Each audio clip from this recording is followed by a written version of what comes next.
Hello students, आज की हमारी जो क्लास है वो हमारी चल रही है बेसिक्स बिफोर 7.2 एक्सरसाइज। और ये बेसिक का जो है पार्ट 2 है। इसमें हमने क्या है, बेसिक का पार्ट 2 है, बट हमारे जो प्लेलिस्ट है उसका जो है वो एक फोर्थ, आई थिंक कि फोर्थ पार्ट होगा। तो इसके अंदर हम सेकंड रूल पढ़ेंगे। आज की हमारी इस क्लास में हम सेकंड रूल पर चर्चा करेंगे, एस ए एस। पिछली वाली क्लास में हमने एस एस एस रूल जो है वो पढ़ा था, और ये है साइड एंगल साइड, नाम से पता चल रहा है एस ए एस, तो साइड एंगल साइड रूल। देखिए, इफ अंडर ए कोरिस्पोंडेंस, किसी कोरिस्पोंडेंसी के अंतर्गत to sides and the angle included between them, दो साइड और उनके बीच का एंगल, उनके इंक्लूड होना चाहिए, उनसे बाहर नहीं होना चाहिए, उस एंगल की बात हो रही है। दो साइड और उनके बीच का angle of a triangle are equal to, वो इक्वल हो किसी दूसरे ट्रायंगल के, two corresponding sides and the angle included between them to another triangle, then the triangles are congruent. इस चीज़ को अच्छे समझते हैं। देखिए, फिगर बना के मैं बताता हूँ आपको। एक ट्रायंगल हो गया, कोई दूसरा ले ले। आप क्या दे दिया जाए कि इस साइड की लेंथ है 10 सेंटीमीटर या 10 मीटर, और ये है 12 मीटर, ठीक है। और इन दोनों के बीच का एंगल, इसका हमें पता होना चाहिए। अगर हमें ऐसे एस रूल अप्लाई करना है तो ये जो दोनों साइड्स हैं जहां आपस में मिल रही हैं, वहां पे जो एंगल बनेगा ना उसका पता होना चाहिए। यहाँ 12 मीटर आ जाए और यहाँ 10 मीटर आ जाए, तो ये दोनों यहाँ मिल रही हैं, तो इस एंगल का ये इस एंगल के इक्वल होना ही चाहिए, तभी हम एस ए एस रूल लगा पाएंगे, ठीक है। ऐसा हो जाए कि तीन चीज़ें, side side angle side, side angle side, तभी हम दोनों के बीच कॉन्ग्रुएंसी लगा सकते हैं।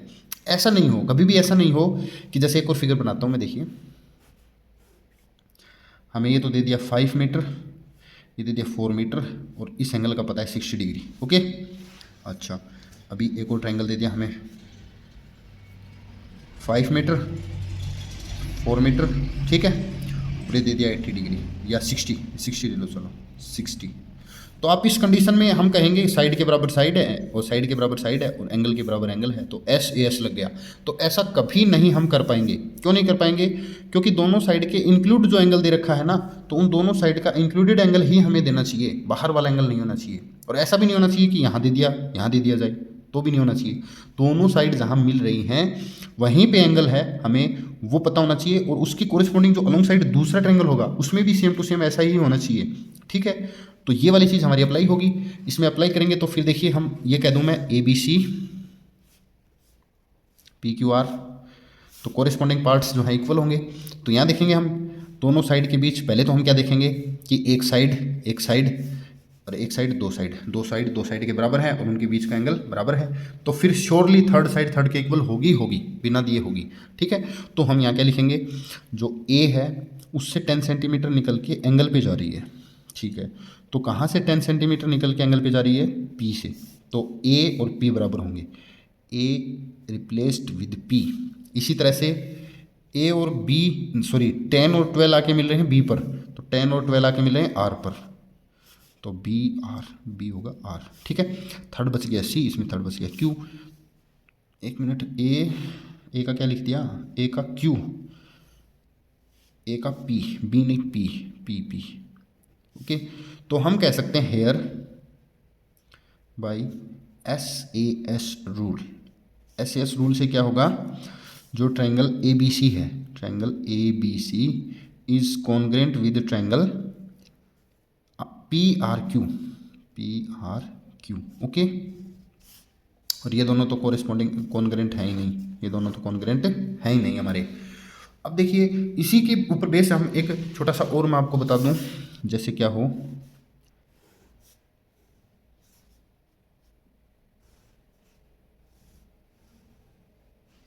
जैसे हमारा क्या आ जाए, ये आ जाए, ठीक है। ये दे दिया 10, ये दे दिया 12, ओके, जो भी है, ठीक है। तो क्या आप कह पाओगे कि ये दोनों कॉन्ग्रुएंट हैं? तो हम सबसे पहले चेक करेंगे, चेक करें, इनका कोई भी नाम ले लें हम, X Y Z, M N O, ये ले लिया। तो यहाँ क्या देखेंगे हम, side X Y is equal X Y ten है तो इसमें एम एन टेन है, गिवन है हमें। ये चीज़ हमने कहाँ से लिखी है, हमें दे रखी है तब हमने लिख ली।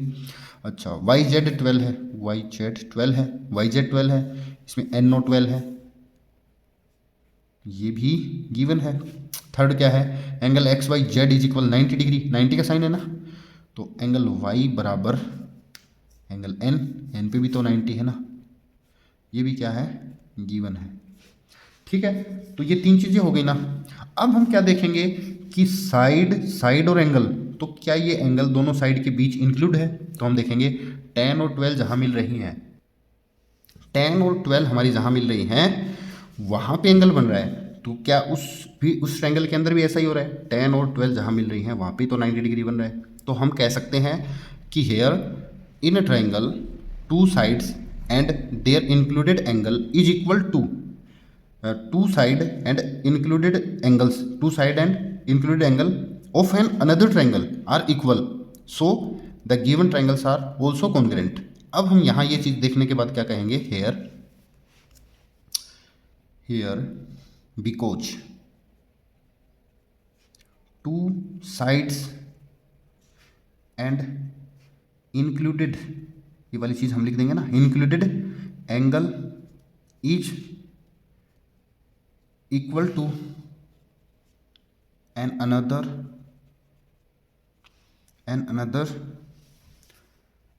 two sides and included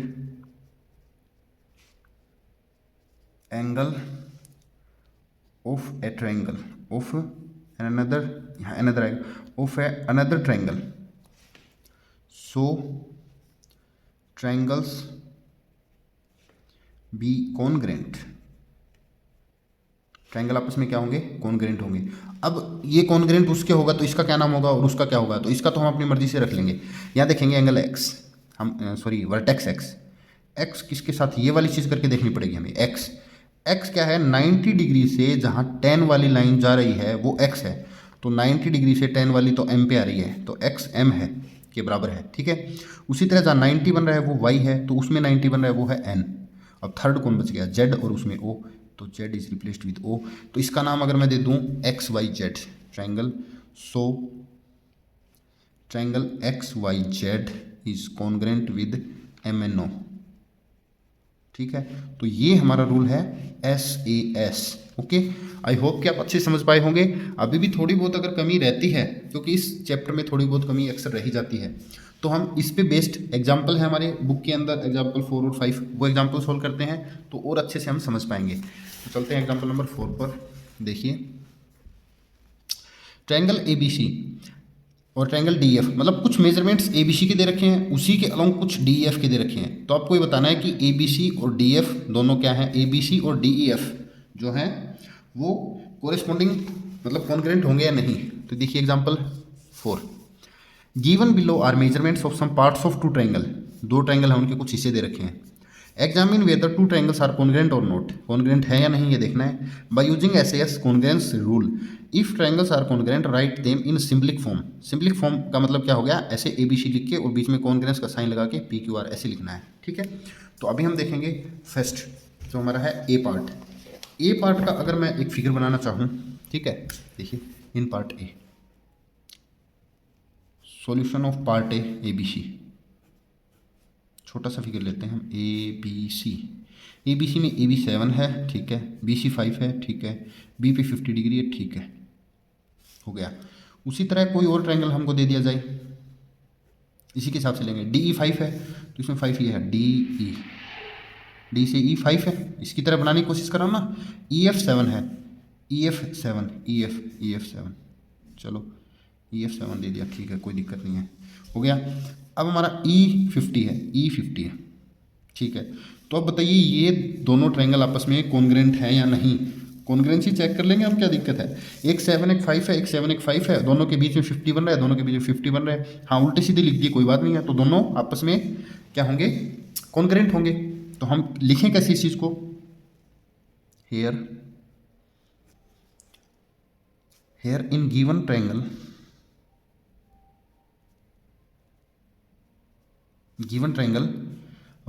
AB is equal side A B is equal F E, ठीक है, 7 सेंटीमीटर गिवन है, गिवन। अच्छा, B C is equal D E, B C is equal D E. मैं इनको विदाउट सीरियल लिख रहा हूँ, B C ऐसे ई ई डी ऐसे नहीं कर रहा हूँ, ठीक है ना, क्योंकि अभी हमें पता नहीं है कौन किसका कोरिस्पॉन्डिंग है। B C is equal D E, तो ये भी क्या है, गिवन है, ठीक है। एंगल बी और एंगल ई, ये क्या होगा, गिवन है, 50 ईच, 50 ईच है ना। अब यहाँ हम देखें कि दोनों साइड के बीच hair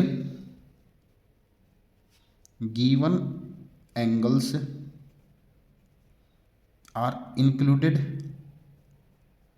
to given sides,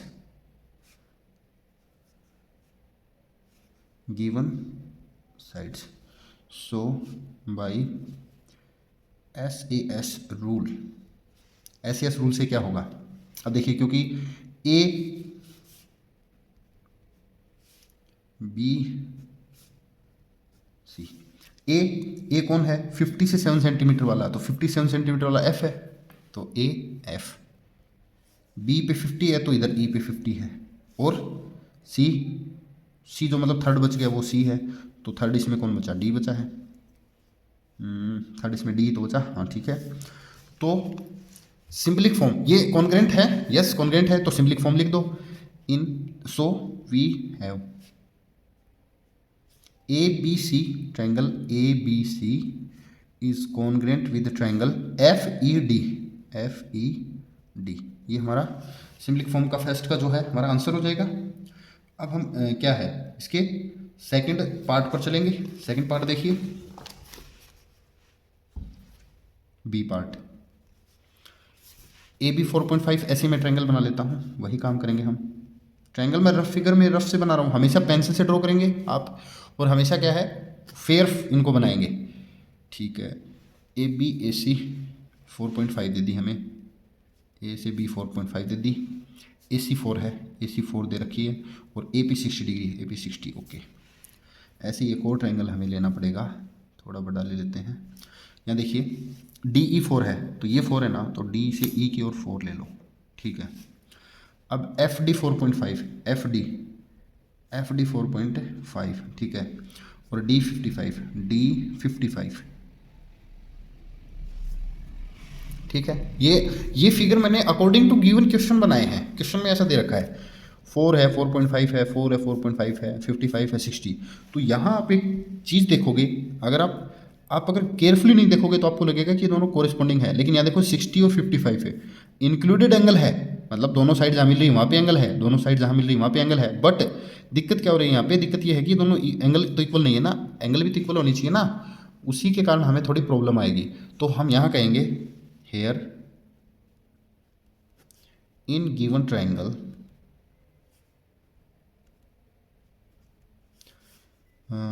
in given triangle included angles by angles are not equal, so triangles are not congruent, triangles congruent नहीं होंगे, ओके। ये हो जाएगा हमारा part B complete. Part B में तो कॉन्ग्रेंट होंगे ही नहीं, हम कह ही नहीं सकते कॉन्ग्रेंट है। पार्ट सी देखते हैं हम, पार्ट सी पे चलेंगे, और पार्ट सी के अंदर जो हमें क्वेश्चन दे रखा है BC6, मैं यहाँ लिख देता हूँ पार्ट 6 को, BC6 AC4 angle B is equal 35 degree, okay. और अलॉन्ग साइड क्या है, DF4 EF6 और E is equal 35 degree, okay. अभी देखिए क्या होगा, एक ट्रायंगल ऐसा मैं ड्रॉ कर लेता हूँ, कोई भी एक, कैसा भी कर लेंगे हम। BC6 होना चाहिए, तो B यहाँ ले लूँ मैं, C यहाँ ले लूँ, 6 लिख दूँ, इसको क्या फ़र्क पड़ेगा। AC4, तो A यहाँ रहेगा 4, क्योंकि BC आ गए तो A आएगा, AC क्या आएगा 4, ठीक है। B पे 35 है, B पे 35 डिग्री है, बना दिया हमने।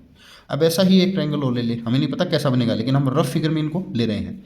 DF4 होगा, तो ये 4 था ना, तो मैं इसको DF ऐसे लिख दूँ ना, एक चीज़ तो इसकी तरह लिखने की कोशिश करता हूँ मैं, 4 EF6, E से F अपने आप ही मिल रहा है 6, E 35 है, E35 है, E35 है। तो अब यहाँ देखिए क्या ये दोनों कोरिस्पोंडिंग मतलब इनके सभी कोरिस्पोंडिंग पार्ट इक्वल हैं। तो कोरिस्पोंडिंग हम देखेंगे कि 4 6 35, 4 6 35 देखने से तो बिल्कुल सही लग रहा है कि मतलब ये दोनों क्या हो जाएंगे, हमारे एंगल्स हो जाएंगे इक्वल। हम क्या कह सकते हैं, A C is equal D F, B C is equal E F and angle B is equal angle E, है ना। बट आप ध्यान से देखो ना, तो दोनों साइड जहाँ मिल रही है वहाँ का एंगल नहीं दे रखा है, दोनों साइड जहाँ मिल रही है वो एंगल नहीं दिया। हमें तो ये देना चाहिए था, एफ और सी की वैल्यू देनी चाहिए थी, तब हम कह सकते थे कि ये दोनों जो हैं वो कॉन्ग्रेंट होंगे। तो हम यहाँ एक बात लिखेंगे, here given angles are not included between given sides, so we cannot conclude,